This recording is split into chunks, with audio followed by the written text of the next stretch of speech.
This week, we are going to continue our talks on text mining and social media analytics. Last week, your assignment was to use RapidMiner to conduct some text mining. This week, you will use R to perform text mining, and I will go over some text mining research I did a few years ago. The first thing we need to talk about is unstructured data, which is information that either does not have a predefined data model or is not organized in a predefined manner. Unstructured information is typically text-heavy, but may contain data such as dates, numbers, and facts as well. This results in irregularities and ambiguities that make it difficult to understand using traditional programs as compared to data stored in fielded form in databases or annotated semantically tagged in documents. Techniques such as data mining, natural language processing, NLP, and text analytics provide different methods to find patterns in, or otherwise interpret, this information. Common techniques for structuring text usually involve manual tagging with metadata or part-of-speech tagging for further text mining-based structuring. This manual tagging is a lot of times done by undergraduate students for extra credit. At least that's what was happening at Virginia Tech. Software that creates machine processable structure can utilize the linguistic, auditory, and visual structure that exists in all forms of human communication. Algorithms can infer this inherent structure from text, for instance, by examining word morphology, sentence syntax, or other small and large-scale patterns. Unstructured information can then be enriched and tagged to address ambiguities and relevancy-based techniques, then used to facilitate search and discovery. Examples of unstructured data may include books, journals, documents, metadata, health records, audio, video, analog data, images, files, and unstructured text such as the body of an email message, or web page or word processor documents. From a business standpoint, roughly 85% of the available data to a corporation is unstructured. Businesses are trying to capitalize on this unstructured data to gain a competitive edge.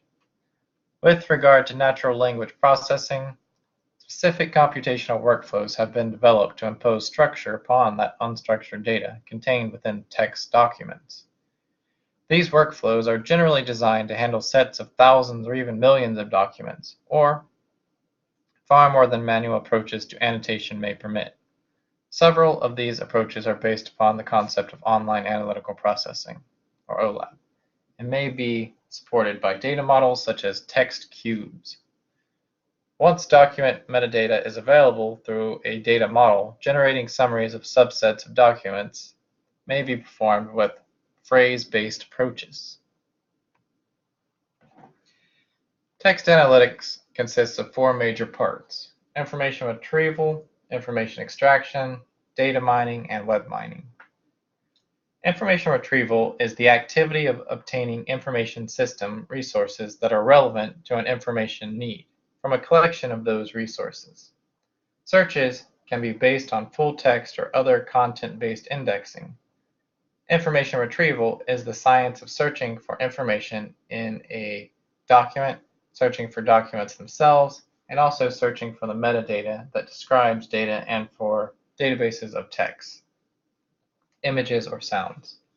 Information extraction is the identification of key phrases and relationships within text by looking for predefined objects and sequences in text by way of pattern matching.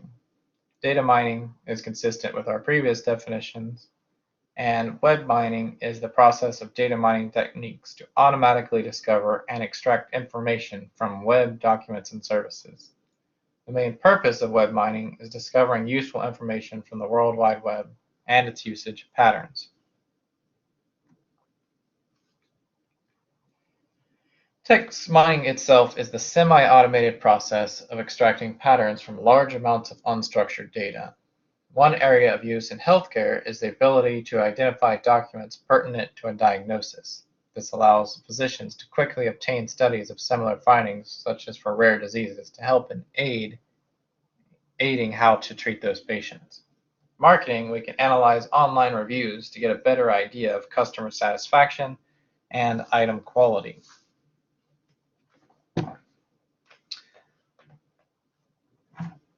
Now we need to go over some important terminology in text mining and unstructured data. The corpus is a large set of structured text prepared for the purpose of knowledge discovery. The terms are words or phrases extracted directly from the corpus of a specific domain by means of NLP methods. Typical terms are unigrams, which is a single word phrase, bigrams are two-word phrases, and trigrams are three-word phrases. Natural language processing. The goal is to understand and process natural language considering the grammatical, semantic, and context to gain better knowledge discovery. Methods include part-of-speech tagging, like nouns, verbs, adjectives, etc.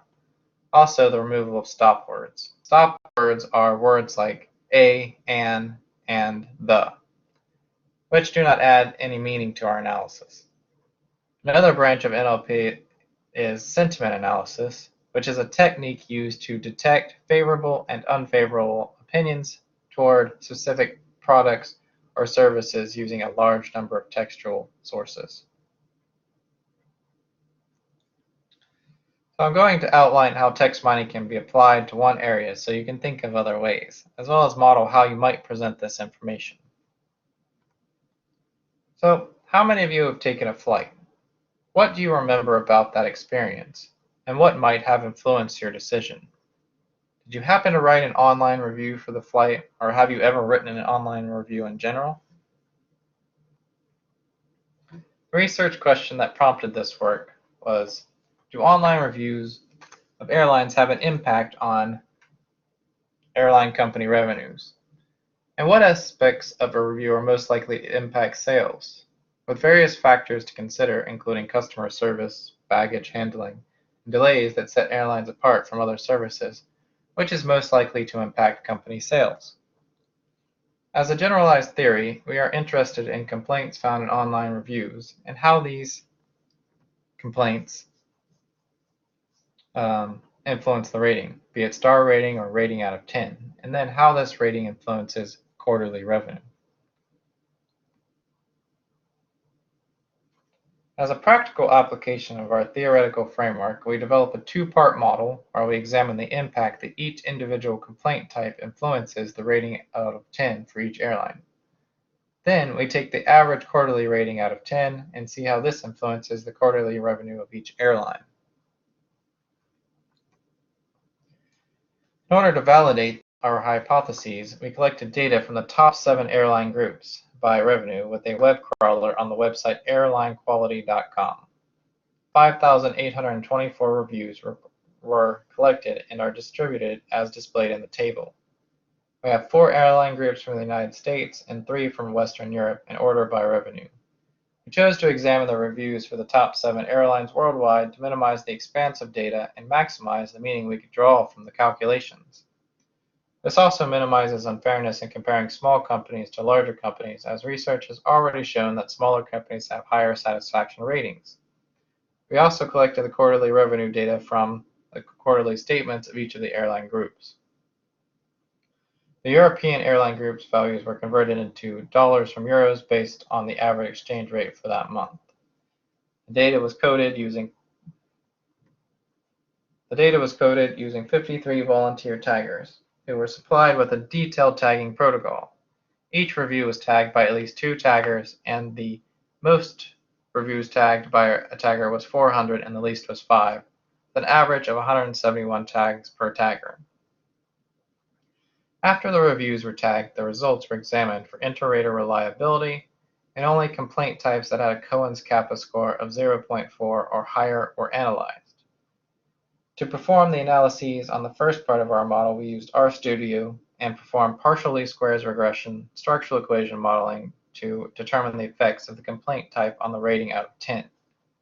We then used panel regression to analyze how average quarterly rating influences the quarterly passenger revenue.